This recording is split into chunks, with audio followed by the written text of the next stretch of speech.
बिस्मिल्लाहिर्रहमानिर्रहीम। पिछले 2 माह से तकरीबन मैं आपकी खिदमत में हाज़िर नहीं हो सका। कुछ रबीउल अव्वल शरीफ की मसरूफियात की वजह से और कुछ शिया और कादियानियों ने कुछ रिपोर्टिंग की वजह से हमारा एक ऑफिशियल पेज भी बैन करवा दिया, जिस वजह से मैं कुछ मारूज़ात अर्ज़ न कर सका। पिछले दिनों एक पैगाम इल्मी किताबी दोस्त का, जेलम वाले का मेरी नज़रों से गुज़रा। हज़रत क़िबला अमीरुल मुजाहिदीन अल्लामा ख़ादम हुसैन रज़वी साहब रहमतुल्लाह अलैह, अल्लाह उनके करवट करवट जन्नत नसीब फरमाए, दर्जात बुलंद फरमाए। उनके जनाजे पे उसने कुछ बकवासियात की। उसने कहा जी कि बड़े जनाजे होना ये कोई हक़ की दलील तो नहीं होता। फिर क्या हो गया जो बड़ा जनाजा हो गया अगर उनका, और उनका जनाजा सिर्फ तारीख़ लाहौर ही नहीं बल्कि तारीख़ पाकिस्तान, बल्कि तारीख़ पाकिस्तान नहीं, तारीख़ इस्लाम का एक बहुत बड़ा और अजीम जनाजा था। वो कहता नहीं फिर क्या हो गया अगर जनाजे बड़े हो गए। इमाम अहमद बिन हम्बल रहमतुल्लाह अलैह आपने फरमाया था बातिल फ़िरक़े वालों को, मुतज़िला को, जो खल्क़े कुरान के कायल थे, आपने फरमाया था बैनना व बैनकुम यौमुल जनाइज़। फरमाया तुम्हारे और हमारे दरमियान फ़र्क जनाजे वाले दिन करेंगे। दुनिया देखेगी तुम्हारे जनाजे में कौन आता है और दुनिया ये भी देखेगी अहमद बिन हम्बल के जनाजे में कौन आता है। और इमाम अहमद बिन हम्बल रहमतुल्लाह अलैह के जनाजे को देखकर कई लाख काफिर कलमा पढ़ के हुजूर का गुलाम बन गया था, मुसलमान हो गया था। आपका जनाजा ऐसा था, काफिरों ने जिनके जनाजों को देखकर कलमा पढ़ लिया। अब ये तो वक्त बताएगा इस यतीमुल इल्म जेलम के मुल्ला की जनाजे के अंदर कितने लोग कलमा पढ़ के मुसलमान होते हैं। हमने तो वहाँ पर जनाजे में लोगों को धाड़े मारते देखा। वो लोग जिन्होंने शायद कभी एक आध बार उन्हें ज़िंदगी में देखा या सुना था, वो भी चीखे मार मार के रोते थे। ये वो मोहब्बत इस्लाम थी जो रब ने उनके सीनों में मुस्तफ़ा की ग़ुलामी का सदका भर दी थी। अच्छा, अब जनाजे बड़े होते हैं कि नहीं हो, इमाम अहमद बिन हम्बल ने फरमाया बड़े जनाजे फ़र्क कर देंगे। अब इस कौल पे वो कहने लगा नहीं, इमाम अहमद बिन हम्बल का ये जो कौल है ना, इसकी कोई इल्मी बैकग्राउंड नहीं है, ये कोई इल्मी बात नहीं है, ये तो बस यूँ ही बग़ैर इल्मी उन्होंने इल्मी बात नहीं, गलत इल्मी बात नाउज़ुबिल्लाह कर दी। इसका इल्म से कोई ताल्लुक़ नहीं है। किसको कहा जा रहा है? इमामों के इमाम, मुसलमानों के 4 बड़े इमामों में से एक इमाम अहमद बिन हम्बल रहमतुल्लाह अलैह को कहा जा रहा है कि उनकी जो बात है वो इल्मी बात नहीं है। कौन इमाम अहमद बिन हम्बल? इमाम मुस्लिम अपनी सही मुस्लिम के अंदर कोई हदीस जिस अहमद बिन हम्बल के दस्तखत के बगैर दर्ज ही नहीं करते, वो इमाम अहमद बिन हम्बल। ये जिनके बारे में वाले दे बुखारी में ये लिखा है, मुस्लिम में ये लिखा है। और मुस्लिम वाले ने अपनी हदीसें किस उस्तादों के दस्तखत के बगैर किन किन के नहीं लिखी? वो 4 हैं जिनमें नुमाया नाम इमाम अहमद बिन हम्बल रहमतुल्लाह अलैह का। तो ये कहता नहीं उनको तो बात ही इल्मी नहीं थी। मुझे नबी अलैहिस्सलाम का फरमान याद आया।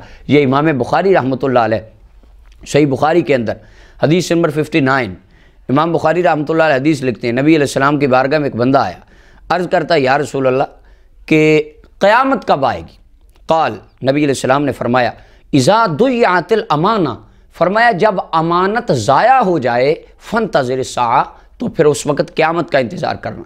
क़ाल कैफ़ इज़ाअतुहा, अर्ज़ करता है या रसूल अल्लाह अमानत ज़ाया कब की जाएगी, कैसे अमानत ज़ाया होगी? तो नबी अलैहिस्सलाम ने फरमाया इज़ा वुस्सिदल अम्रु इला गैरि अहलिही फंतज़िर साआ, फरमाया जब मामलात गैर न अहल और ना अहल लोगों की तरफ सुपुर्द कर दिए जाएं, जब मसनदों पे ना अहल लोग बैठ जाएं, फरमाया बस क़यामत का इंतज़ार करना, फिर क़यामत बड़ी करीब होगी। अब इसकी तशरीह के अंदर हज़रत इमाम इब्न हजर अस्क़लानी, ये मेरे हाथ में फ़तहुल बारी है, इसकी पहली जिल्द है, सफ़ा नंबर 190 है। इसके ऊपर इमाम इब्न हजर अस्क़लानी लिखते हैं नबी अलैहिस्सलाम ने इरशाद फरमाया मिन अशरातिस साअति अन युल्तमसल इल्मु इंदल असागिर, फरमाया क़यामत की एक निशानियों में से निशानी ये भी है कि इल्म कमीने और जलील हकीर लोग इल्म बयान करने लग जाएंगे और लोग उन असागिर से इल्म लेने जाएंगे। और सही इब्न हिब्बान की रिवायत है, नबी अलैहिस्सलाम ने फरमाया अल बरकतु मा अकाबिरकुम, बरकत तुम्हारे बड़ों के साथ है। हमारे सुन्नियों के बड़े कौन हैं? हमारे बड़े इमाम अबू हनीफा हैं। नबी अलैहिस्सलाम ने फरमाया था मेरे गुलामों अन करीब क़यामत के दिन, क़यामत के करीब कुछ दज्जाल कज़्ज़ाब झूठे लोग आएंगे, वो तुम्हें ऐसी ऐसी बातें बताएंगे ना तुमने सुनी होंगी ना तुम्हारे आबाओ अजदाद ने सुनी होंगी। फ़य्याकुम वइय्याहुम, फरमाया उनसे अपने ईमानों को बचा के रखना। आखिर के अंदर मैं ये बात अर्ज़ करूँ कि अल्लाह वालों के जनाज़ों में फ़रिश्तों का हुजूम होता है। ये कहता नहीं बड़ा जनाजा तो और मदूदी का हुआ था, दूसरे नंबर पे बड़ा जनाजा डॉक्टर इसरार का हुआ था। डॉक्टर इसरार साहब का तो अब नाउज़ुबिल्लाह चेहरा भी नहीं दिखाया गया था बाद के अंदर।